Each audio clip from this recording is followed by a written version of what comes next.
together. So can you listen to sermons on the radio? Can you play, yes, sometimes better sermons, I know. Can you listen to music, Christian music throughout the week? Yes, sometimes better music than what we'll provide, what you'll provide, the instrument of your voice. Can you pray on your own? Yeah, you can even take communion on your own. And it's kind of funny to me. Can you commune by yourself? Can you be in community alone? That just kind of always strikes me as odd. But as far as taking the emblems of the Lord's Supper, you can all do all of that at home.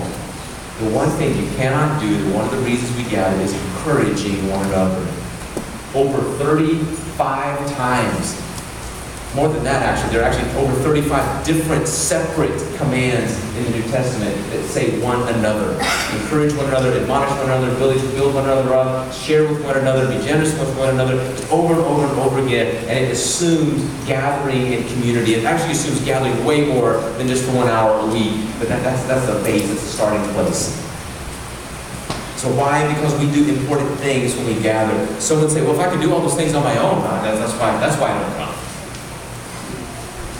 But we all know the fact of them. I want to say it gently, but very plainly. I just want to totally pull that rug out from under your feet. If you're struggling with that, the question isn't theoretically, can you do those things on your own? The question is, yeah, but do you?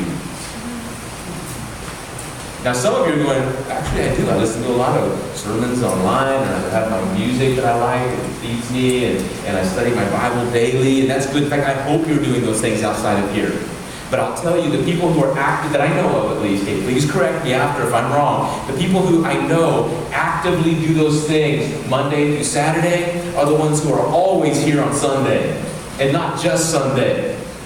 The fact is, there's a positive correlation, there's a positive relationship between how much you worship here and how much you worship out there.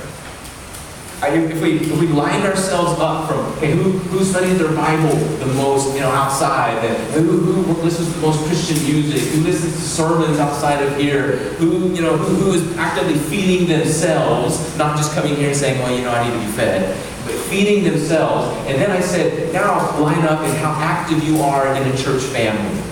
My guess is the line would not change much.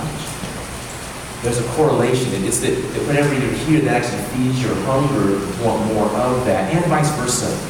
When you come here, then you have encouragement to give. So I hope you're worshiping out there. It's connected to also worshiping in here. We study and worship here, and that affects how much we study and worship outside as well. So the second reason, because you do important things when we gather. Now, let me stop and say something kind of parenthetically here, is that I know not always well. I don't know how much to delve into all this, because when you look back at first century examples,